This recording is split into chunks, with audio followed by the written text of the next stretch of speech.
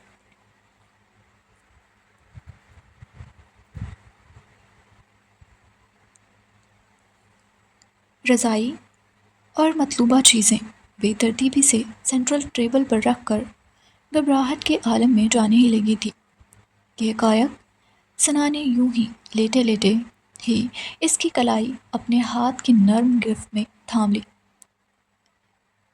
نہیں، رک جاؤ گل بانو، اتنی بڑی کوئی بات نہیں ہے، لاؤ ہیٹنگ پیڈ پکڑاؤ، ابھی ٹھیک ہو جائے گا، کسی کو نہیں جگانا۔ ثنا کے لہجے میں شکستگی کے باوجود ایک عملی سا سکون تھا۔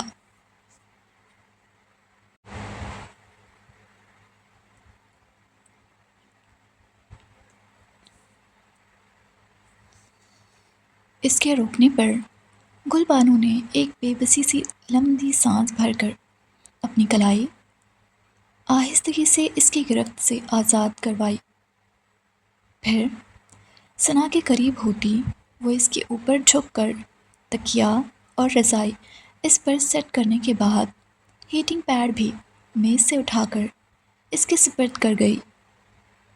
اس کے بعد وہ خود بھی ثنا کے پاس صوفے کے ایک کنارے نیچے بچھے موٹے نرم قالین پر بیٹھ گئی۔ اس نے اپنے دوپٹے کا کنارہ تھاما اور ثنا کے ماتھے پر جمع پسینے کی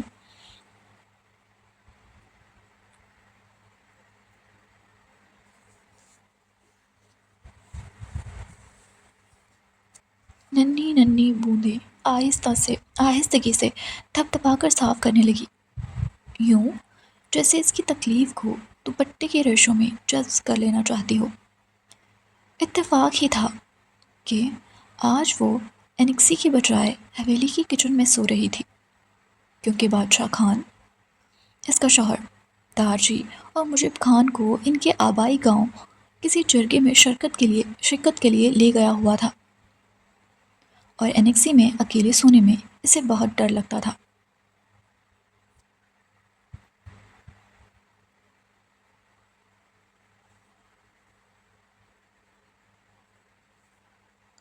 ہائے سکون! گل بانو، تم اندازہ نہیں کر سکتی کہ اس لمحے مجھے کتنا آرام مل رہا ہے، کیسا قرار اتر رہا ہے میرے اندر۔ رات کی اس سخت سردی میں تمہارے وجود کی گرمی میرے بدن کو حرارت بخش کر مجھے واقعی سکون پہنچا رہی ہے۔ کچھ ہی دیر گزری تھی کہ حویلی کی گھنی ٹھہری ہوئی خاموشی کو ثنا کی مطمئن سانسوں میں گونجی ہوئی آواز چیرتی ہوئی باہر آئی۔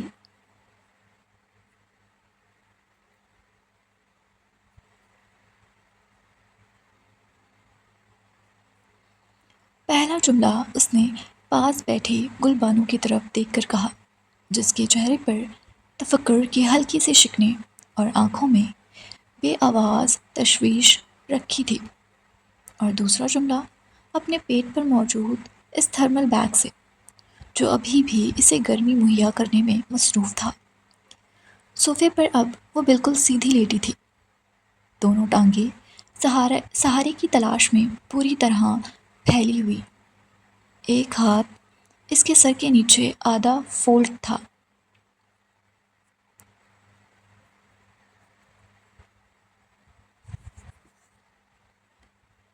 جبکہ دوسرا ہاتھ تھکے ہوئے انداز میں پیٹ پر رکھے ہیٹنگ پیڈ کو آہستگی سے پیڑوں کے حصے کی طرف سرکا رہا تھا۔ اس کی آنکھیں بند تھیں، تسکین کی گہری لہر اس کے چہرے پر ایسی اتر رہی تھی جیسے کوئی گرم روشنی ٹھٹرتی رگوں میں بہہ رہی ہو۔ سردی سے بچنے کے لیے خود پر چادر درست کرتی گل بانو اس کی ذو معنی بات پر سرخ گالوں سے بے ساختہ مسکرائی۔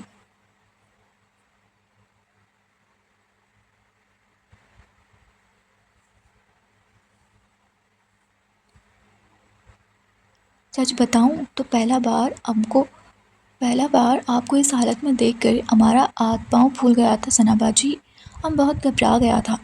اس سے قبل تو کبھی ماہواری کے دوران ایسا تکلیف ہوتا نہیں دیکھا میں نے آپ کو۔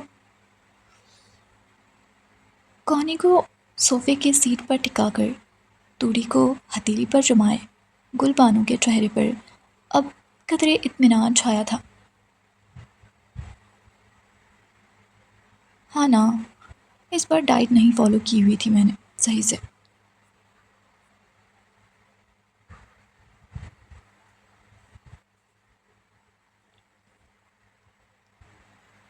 تو اسی لیے کمزوری ہوئی تھی ذرا سی۔ اب تو کافی بہتر فیل کر رہی ہوں یار، آل تھینکس ٹو یو، ورنہ کمزور بدن نے اپنا حساب چکتا کرنے میں کوئی کسر نہیں چھوڑی تھی آج۔ وہ اسی پوزیشن میں لیٹی آنکھیں موندے عام سے لہجے میں بولی۔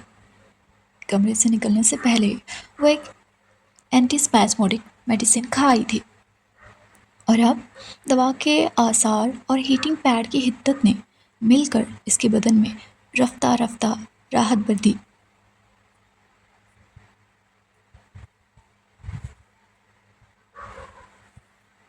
تھی۔ درد کی تیزی کچھ کم ہوئی تو اسے یوں محسوس ہونے لگا جیسے اس کا وجود ہلکا ہو گیا ہو، جیسے وہ صوفے پر نہیں بلکہ ہوا کی کسی نرم موج پر تیر رہی ہو۔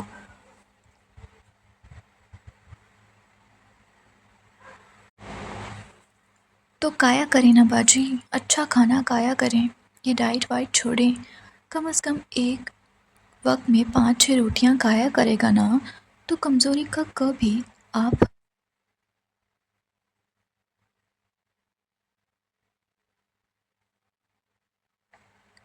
کو چھو کر نہیں گزرے گا۔ لکھوا لیں ہم سے، ہمارا گارنٹی ہے۔ صوفے پر سر رکھ کے اپنے ہاتھ کو اٹھا کر سینے پر مارتی وہ گردن اکڑا کر بولی، تو اس کی بات پر ثنا بے اختیار مسکرا دی۔ سارا قصور اچھی خوراک کا ہی نہیں ہے گل بانو، میرے گھر والوں کا بھی اس درد میں برابر کا ہاتھ ہے۔ کیا مطلب آپ کا ثنا باجی؟ ہم کچھ سمجھا نہیں۔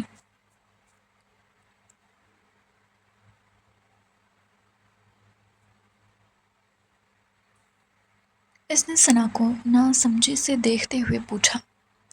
مطلب بہت صاف ہے، دیکھو، اگر یہ لوگ منگنی کی بجائے سیدھا نکاح کے بعد میری رخصتی کا بندوبست کروا دیتے تو کم از کم 9-10 مہینے تک مجھے اس کنڈیشن سے چھٹکارا مل جانا تھا، اور ایسے ہی کرتے کرتے 8-10 بچے ہونے تک میری عمر میرا پاس کے مرحلے میں داخل ہو جاتی۔ یوں مجھے نہ برتھ کنٹرول پلس لینی پڑتی، نہ آئی یو ڈی کی مصیبت جھیلنی پڑتی۔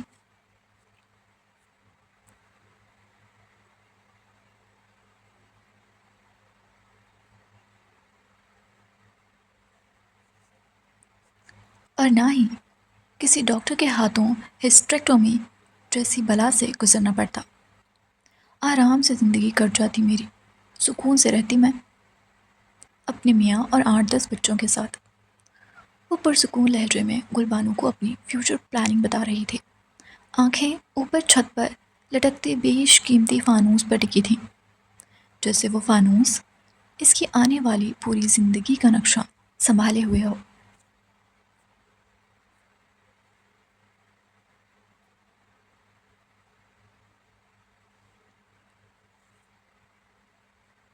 وہ وہاں لیٹی نادانستہ طور پر جانے کب سے حالم خان کے قدموں کی آہٹ سننے کی منتظر تھے۔ اسے معلوم تھا کہ وہ رات کے کسی پہر حویلی لوٹتا ہے، لیکن کون سا پہر یہ وہ نہیں جانتی تھی۔ ایک خاموش خواہش کے زیر اثر اس کی نظریں آہستہ آہستہ دروازے کی طرف جا اٹھیں۔ شاید شاید آج وہ اسے ایک نظر رک کر دیکھ لے، ایک بار ہی صحیح اس کا حال پوچھ لے۔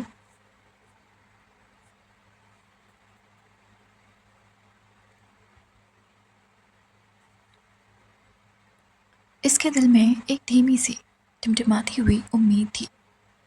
منگنی کے بعد سے وہ جیسے حویلی کا سایہ بن کر رہ گیا تھا، دکھائی نہیں دیتا تھا، اور ثنا شاہ کی بے قرار آنکھیں ہر آہٹ ہر سائے پر اسی بے پرواہ نادیدہ خاموش انسان کو تلاش کرتی رہتی۔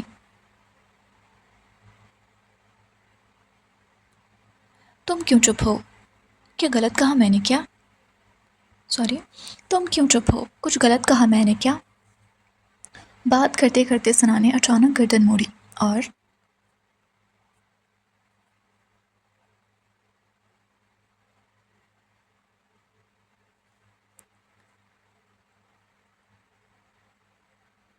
اور نصف حیرت نصف تشویش کے ساتھ گل بانو سے تصدیق چاہی۔ اپنی پوری آنکھیں کھول کر اسے خاموشی سے سنتی گل بانو نے فوراً گھبرا کر سر نفی میں ہلایا۔ اس کی 8-10 بچوں والی بات پر تو وہ باقاعدہ ایک بار حلق تک آیا تھوک چبا کر رہ گئی تھی۔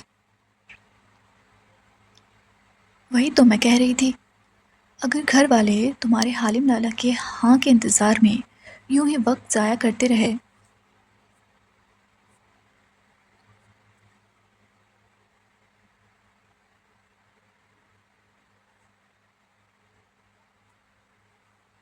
تو مجھے ڈر ہے کہ کہیں ایگ فریز کروانے کی نوبت نہ آ جائے میری۔ یار، میں بس اتنا چاہتی ہوں کہ میں نیچرل کنسیو کروں، نہ کہ میرے بچے کسی IVF پروسیجر کے تھرو اس دنیا میں آئیں۔ بٹ یو نو واٹ گل بانو، کہتے کہتے وہ کروٹ کے بل ہوئی۔ اس کا رخ اب پوری طرح گل بانو کی طرف تھا۔ پلٹنے کی دیر تھی کہ تھرمل بیگ اس کے پہلو سے سرکتا ہوا صوفے کے سامنے والے حصے کی طرف لڑک گیا۔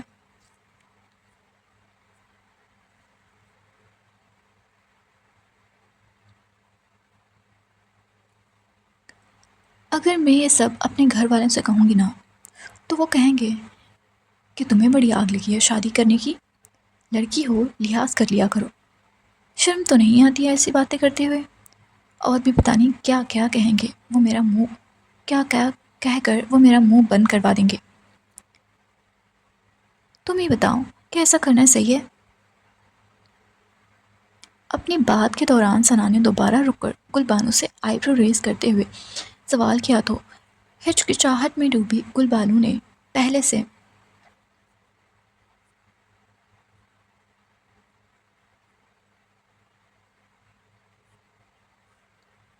کہیں زیادہ زور سے سر نفی میں ہلانے لگی، ایسا جسے اس کا پورا جسم اس انکار کا حصہ بن گیا ہو۔ ثنا کے آدھے سے زیادہ میڈیکل ٹرمز اس کے سر کے اوپر سے گزر گئے تھے، لیکن وہ اس کے مدعے سے اتنا ضرور سمجھ گئی تھی کہ ثنا کو آدھا بوڑھا ہونے سے پہلے شادی اور بچے کرنے ہیں۔ اس گفتگو میں اگر حالم خان انوالو نہیں ہوتا تو وہ بھی اب تک ثنا کے ساتھ مل کر اپنی ٹپنیوں سے اس کا غم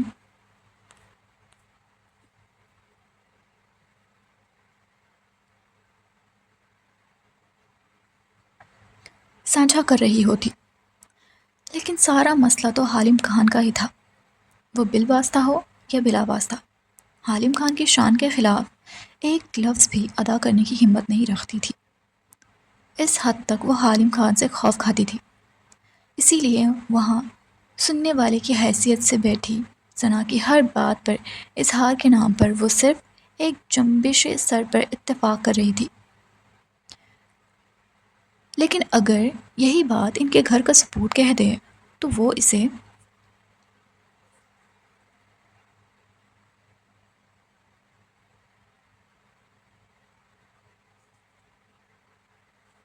سمجھدار اور ذمہ دار مرد کا خطاب دیتے ہیں، فخر محسوس کرتے ہیں۔ عجیب ڈبل سٹینڈرڈز بنائے ہوئے ہیں لوگوں نے بھی۔ نہیں مطلب یہ کون لوگ ہیں جو یہ نہیں جانتے کہ لڑکیوں میں بھی وہی ڈیزائرز ہوتی ہیں جو لڑکوں میں ہوتی ہے؟ پھر وہ کرے تو صحیح اور ہم کرے تو غلط کیوں؟ یا تو دونوں غلط ہیں یا پھر دونوں صحیح۔ ثنا لمحے بھر کو سانس لینے کے لیے رکی، پھر پیروں پر موجود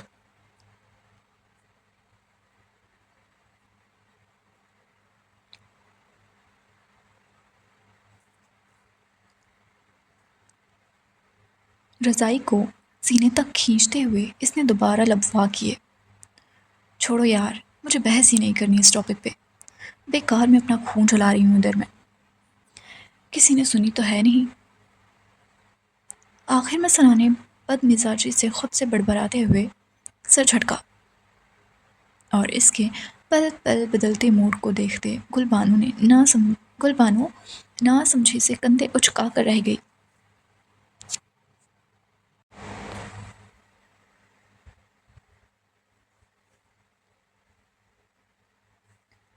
ایک سیریل کلر کے لیے کسی کی جان لینا کبھی مشکل نہیں ہوتا۔ اصل دشواری تو تب شروع ہوتی ہے جب اسے اپنے اہل خانہ، دوستوں اور جاننے والوں کے سامنے نارمل انسان کی طرح پیش آنا پڑتا ہے، یا جب وہ اپنے گھر والوں اور دوستوں کے روبرو خود کو عام انسان ثابت کرنے کی کوشش کرتا ہے۔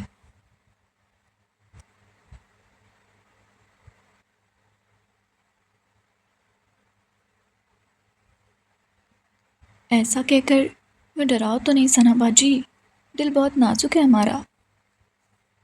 ثنا کی آواز میں غیر معمولی حد تک سنجیدگی محسوس کرتے ہوئے گل بانو ہچکچاتے ہوئے بولی، ڈرا نہیں رہی ہوں، سچ بتا رہی ہوں، اور بار بار ڈسٹرب کر کے تمہیں مجھے ایسا کرنے پر مجبور کر رہی ہو۔ اب ایک اور سوال پوچھا نا تم نے تو اس کو بدل کر ہارر مووی پلے کر دوں گی، پھر مجھے مت کہنا کہ پہلے بتایا نہیں۔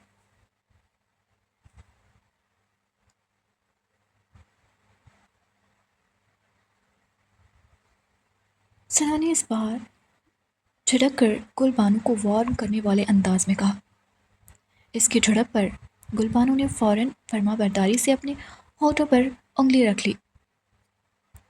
خان حویلی کے عالی شان ڈرائنگ روم میں گہری رات کا سناٹا پھیلا ہوا تھا۔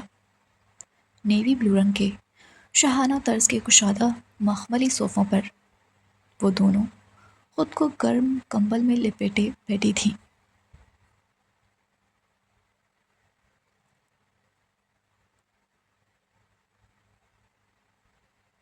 ان کے سامنے نصب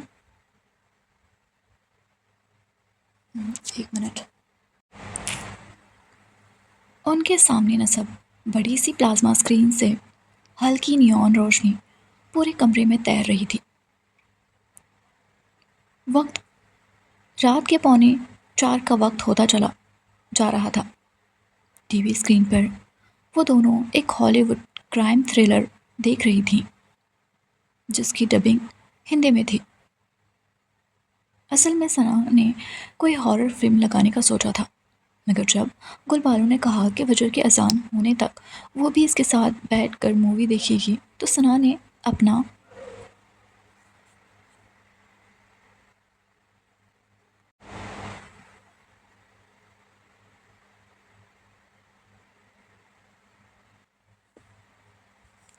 ارادہ بدل کر یہ مووی چلائی تھی، کیونکہ بھوت پریت کا سا نام سنتے ہی ڈر کے مارے گل بانو کے چہرے کا رنگ اڑ جاتا تھا۔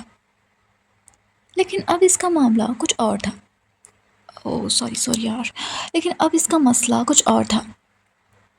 فلم میں مظلم کے سراغ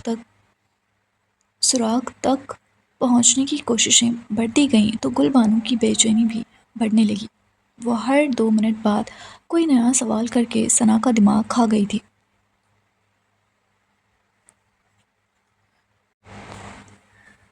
جیسے ثنا کوئی پیش کو مقرر ہو، جسے فلم کی ایک ایک گرہ پہلے ہی معلوم ہو۔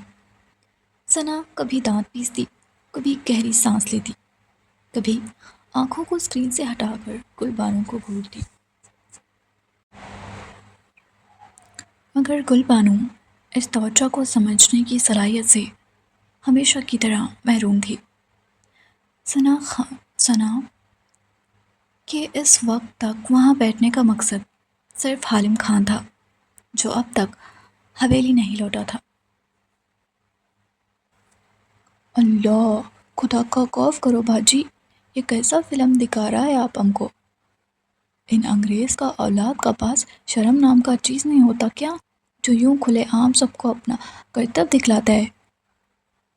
فلم کے دوران اچانک اسکرین پر ایکٹر اور ایکٹریس ایک دوسرے کے ہونٹوں کو وارفتگی سے چومنے لگے تو ایل ای ڈی اسکرین پر پوری توجہ مرکوز کیے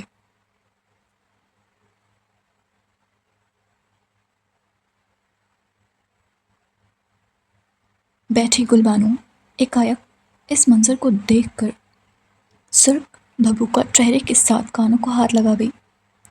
ثنا نے اس بار گل بانو کی بات پوری طرح سے اگنور کرتے ہوئے نظریں اسکرین پر ہی جمائے رکھی، ایسے جیسے اس نے کچھ سنا ہی نہ ہو۔ لا حول ولا قوت! جب ایکٹریس کی سسکیوں کی آواز اور سامنے کا منظر کچھ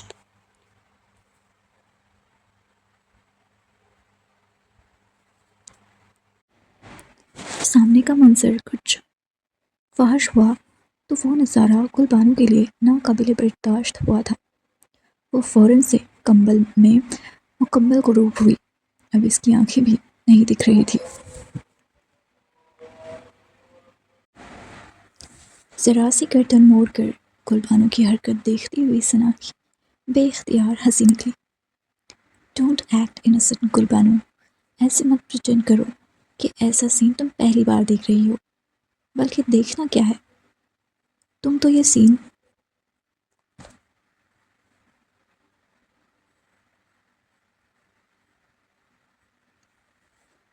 اپنے شوہر نامراد کے ساتھ پریکٹیکلی کر بھی چکی ہوگی، بس میرے سامنے نوٹنکی کر رہی ہو۔ اب سب پتہ ہے مجھے، بنو نہیں زیادہ۔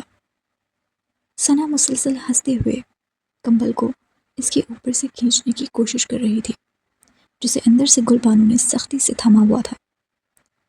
ثنا کی اتنی بے باک بات پر اندر اس کا چہرہ دھواں دھواں ہوا۔ کیا ہو رہا ہے یہاں؟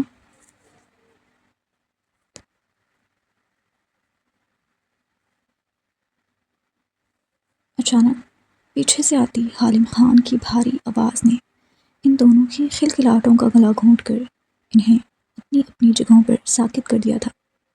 گل بانو ناممکن حد تک اپنی آنکھیں پھیلائے بلینکٹ کے اندر بے حس و حرکت بیٹھی رہ گئی۔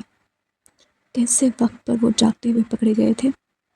شرمندگی کے احساس سے اس سے ہلا تک نہیں جا رہا تھا۔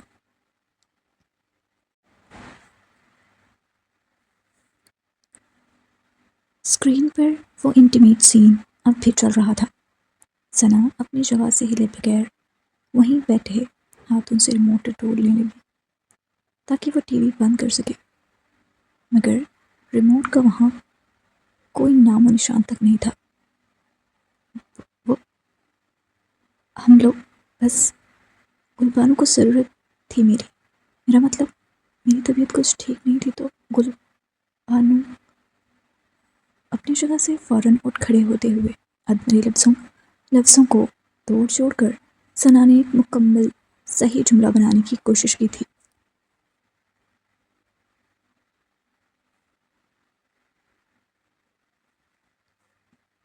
انداز بالکل بوکھلایا ہوا سا تھا۔ اب تک جو وہ ہمت کر کے حالم خان سے بات کرنے کے لیے اس کے انتظار میں بیٹھی ہوئی تھی، ایک پل میں اس آکورڈ سچویشن کی وجہ سے وہ سارا کچھ اسے بھول گیا تھا۔ حالم خان کی طرف منہ کیے مکمل طور پر کمبل کو بھالو کی طرح خود پر اوڑھے وہ بری طرح اپنے لب کتر رہی تھی۔ اپنی صفائی پیش کرنے کے لیے اس کی ڈکشنری میں جسے الفاظ ختم ہو گئے تھے۔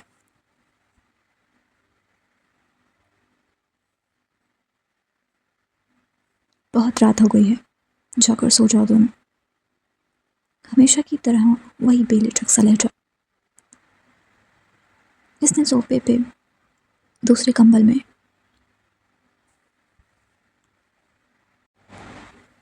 پتھر کی مجسم بنی گل بانو اور ثنا پر ایک سرسری نظر ڈالی اور اپنے پینٹ کی پاکٹ میں ہاتھ ارسائے وہ مختصر سا کہتا ہوا ڈائننگ روم سے گزر کر سیڑھیاں عبور کرتا اوپر کی طرف بڑھ گیا۔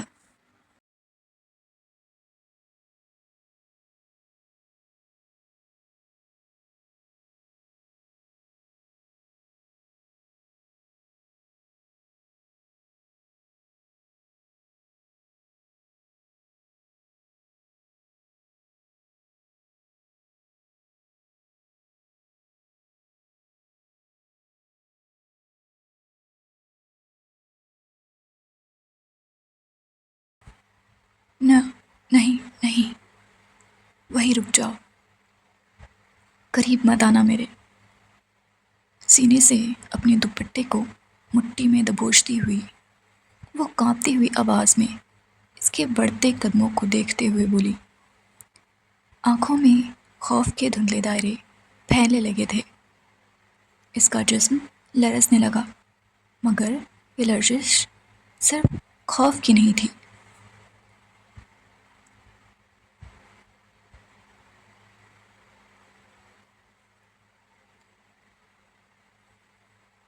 یہ اس احساس کمتری کی تھی جو عورت کے دل میں اس وقت جاگتا ہے جب وہ اپنے تحفظ کی سرحد پر اکیلی کھڑی ہو۔ ہے، don't panic, it's me, doctor Akmal. Akmal نرمی سے بولتا ہوا جلدی سے ہاتھ بڑھا کر لائٹس آن کر گیا۔ زردی مائل روشنی نے پورا ہال سنبھالتے ہی ابریش کی دہشت کا گھنا اندھیرا کچھ پیچھے دھکیل دیا۔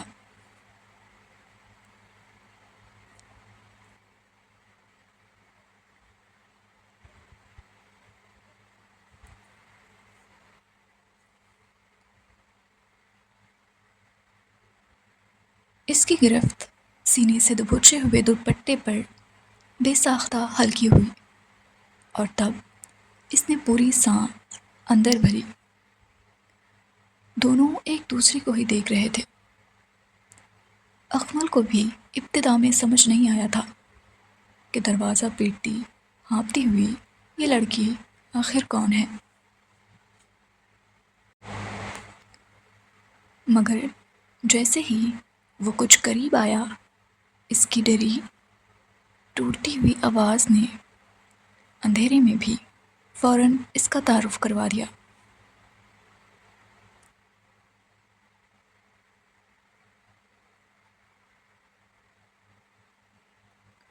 وہ جان گیا تھا کہ وہ لڑکی ابرش ہے۔ آپ آپ اس وقت یہاں کیا کر رہے ہیں؟ سفید ڈھلکتے دوپٹے کو سر پر جماتے ہوئے ابرش نے حیرت سے استفسار کیا۔ ظاہر سی بات ہے محترمہ، جیسے آپ یہاں پھنسی ہوئی ہیں بالکل ویسے ہی میں بھی یہاں پھنس گیا ہوں۔ اکمل کا لہجہ کچھ طنزیہ، کچھ شوق سا تھا۔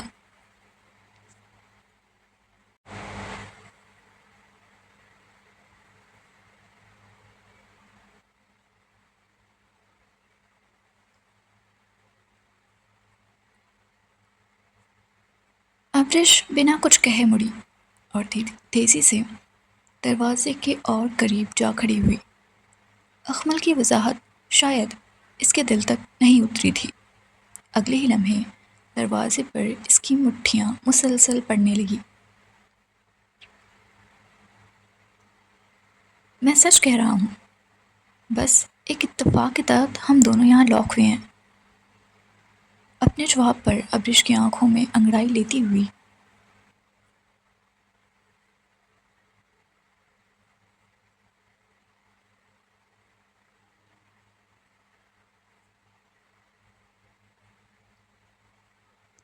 بے اعتمادی کو بھانپ کر اکمل نگاہیں ذرا سنبھالتے ہوئے اس بار اپنے لہجے کو قدرے سنجیدہ بنا کر بولا۔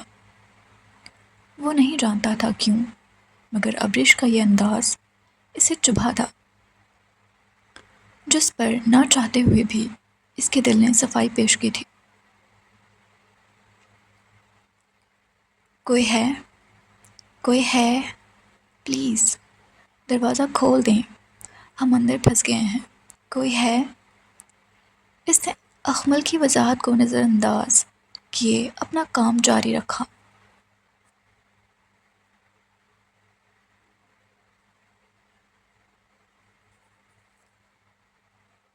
اس کی آواز لائبریری کے بھاری سناٹے میں لمبے ڈوبتے ہوئے سائی کی طرح پھیل گئی۔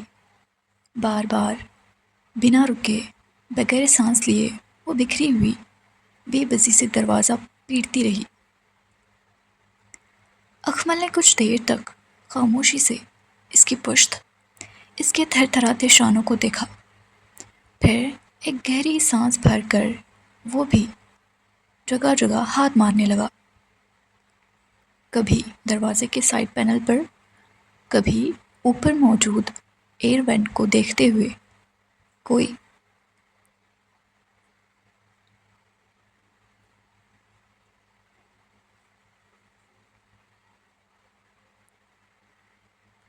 کوئی راستہ ڈھونڈنے لگا۔ وقت نے اپنی رفتار بڑھا لی تھی۔ شام، جو ابتدا میں نرم نارنجی روشنی لیے تھی، ہولے ہولے رات میں بدلی، پھر وہ رات بغیر ستاروں والی گہری بند سپاٹ سیاہی میں ڈل گئی۔ دونوں جتنی کوشش کر سکتے تھے کر چکے تھے۔ کبھی دروازے کے کناروں کو زور لگا کر کھینچا، کبھی اندر کی بیل کو بار بار دبایا، دیوار پر آویزاں ایمرجنسی انٹرکام کو بھی تھپ تھپا لیا تھا، مگر سب بے سود۔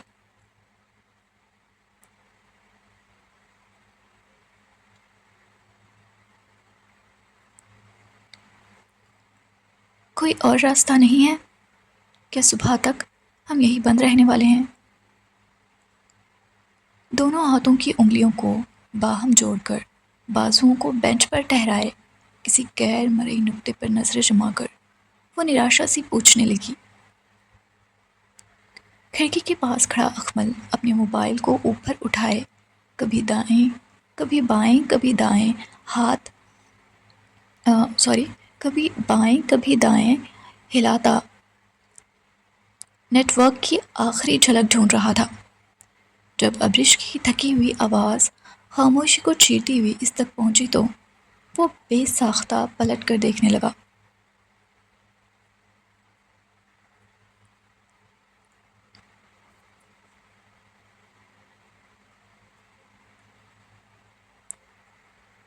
اتنی دیر سے وہ اس سے جانے کتنی باتیں کر چکا تھا، حالات کی وضاحت، ممکنہ راستے اور اس کا دھیان بٹانے کے لیے ادھر ادھر کی باتیں، مگر ابرش نے اسے اور اس کے ہر سوال، ہر جملے کو یوں نظر انداز کیے رکھا تھا جیسے اس کمرے میں اکمل نام کا شخص موجود ہی نہ ہو۔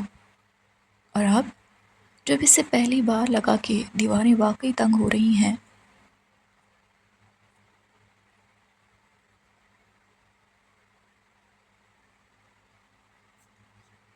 تب وہ ایک دم اسے دوبارہ منظر میں لے آئی تھی۔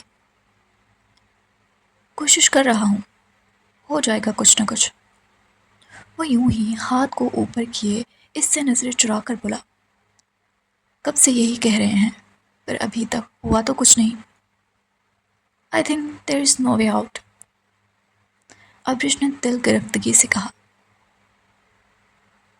تم کیوں اس طرح سوچ رہی ہو؟ کیا تمہیں نہیں پتا نا امیدی کفر ہے؟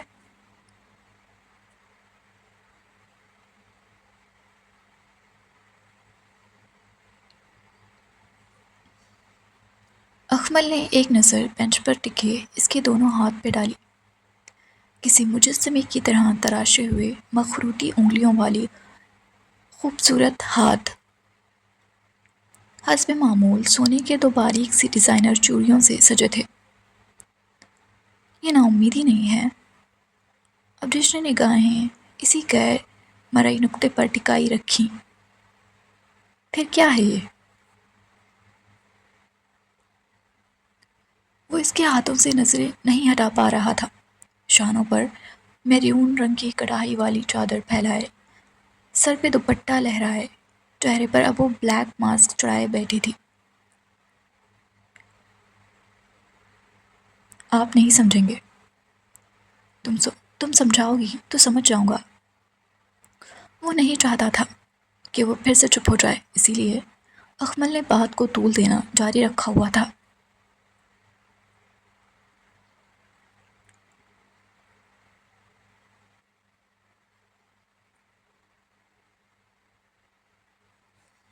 کاش وہ اسے بتا سکتا کہ اس کی خاموشی پہ اس کا دل کیسے بری طرح بے چین ہو جاتا ہے۔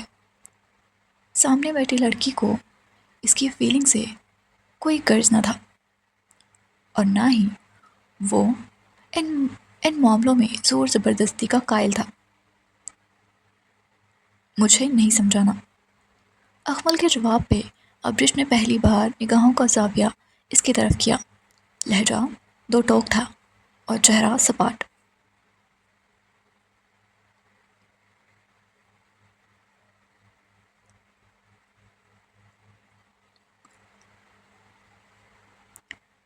اس مکالمہ آرائی کے بعد ایک طویل خاموشی نے دونوں کے درمیان سر اٹھایا۔ ابرش نے جھک کر تھکے ہوئے انداز میں اپنے سر کو ہاتھ کی جڑی ہوئی انگلیوں پر ٹکا دیا۔ وہ اسے کیا بتاتی کہ وہ اندر سے بری طرح خوفزدہ ہے؟ کیونکہ اس سنسان رات میں، اس مخفل کمرے میں اتنی دیر تک ایک غیر مرد کے ساتھ تنہا بند رہ جانا اس کے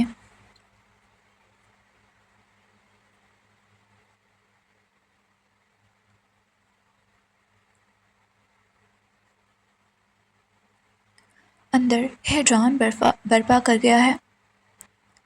اچھا ہو یا برا، اکمل بہرحال ایک مرد تھا، اور اس سماج میں کسی بھی واقعے کی آنچ پہلے اور ہمیشہ عورت کی ہی عزت تک پہنچتی تھی۔ مرد پر کوئی حرف نہ آتا، سارا بوجھ، سارا الزام عورت کے دامن پر ہی گرایا جاتا تھا۔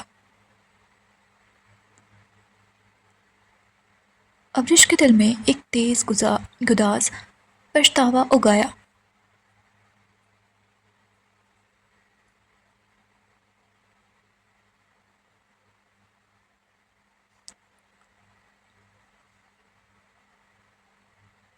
کیوں کسی کو بتائے بغیر نکل آئی وہ حویلی سے؟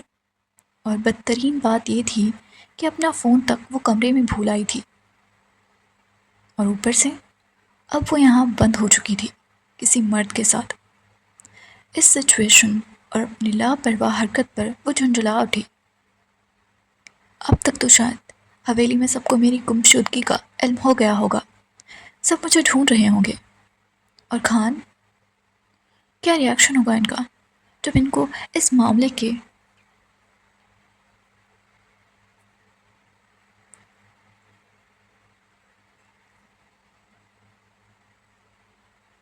بارے میں پتہ لگے گا؟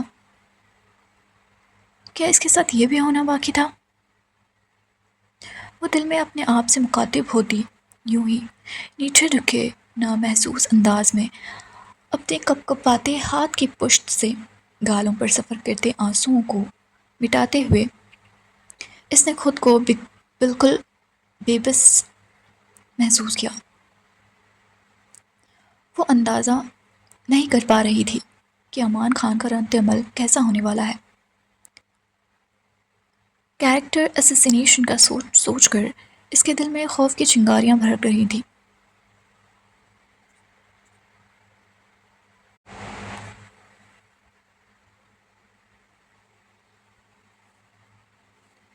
کہاں ہو تم ابریش خان؟ ہمت کیسے ہوئی تمہاری؟ ایک تو بنا بتائے حویلی سے نکل گئی، اور اب اتنی دیر رات تک بغیر کسی پتے، بغیر کسی نشان کے غائب ہو۔ اس کے لبوں سے نکلنے والے الفاظ کسی پتھر پر چنگاری کی طرح رگڑے جا رہے تھے۔ گہری رات کی سیاہی سڑکوں پر پھیل کر انہیں مزید سنسان بنا رہی تھی۔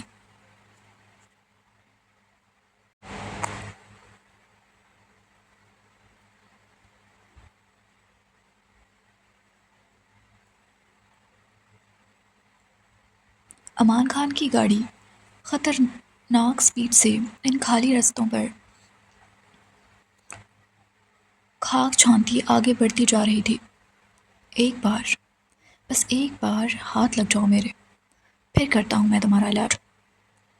کھلی کھڑکی سے داخل ہوتی سرد ہوا کی بے رحم تھپیڑیاں اس کے غصے سے سرخ چہرے کو مزید سرخ کر رہی تھیں۔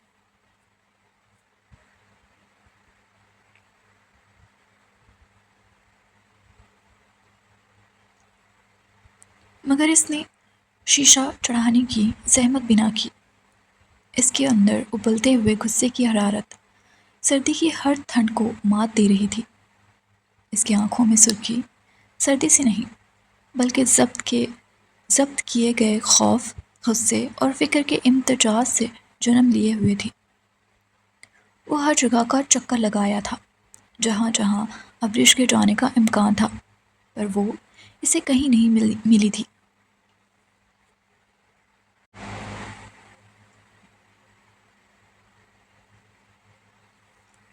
دل کا کوئی ویران اندھیرا پڑا گوشہ کئی گھنٹوں سے، شاید کئی دنوں سے، پوری شدت کے ساتھ اس سب کا اسے ہی قصوروار ٹھہرا رہا تھا۔ اور عجیب بات یہ تھی کہ خود بھی اس کے پاس اس الزام کو جھٹلانے کی ہمت نہیں تھی۔ ابریش کو کچھ ہو جانے کا خوف اور ابریش کو کھو دینے کا امکان اس کے رگ و پے میں اتر کر اس کا خون خشک کر رہا تھا۔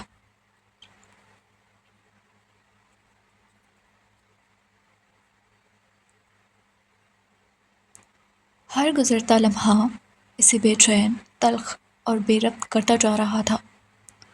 وہ فیصلہ کر چکا تھا، اس رات، اس تلاش کی اذیت کے بعد اگر قسمت نے اسے ابریش تک پہنچا دیا تو دل کی بند صندوق کا قفل توڑ کر وہ ساری سچائی ابریش کو بتا دے گا۔ اب اس سے مزید کچھ نہیں چھپائے گا، چاہے اس کے انجام میں کیا ہی کیوں نہ ہو۔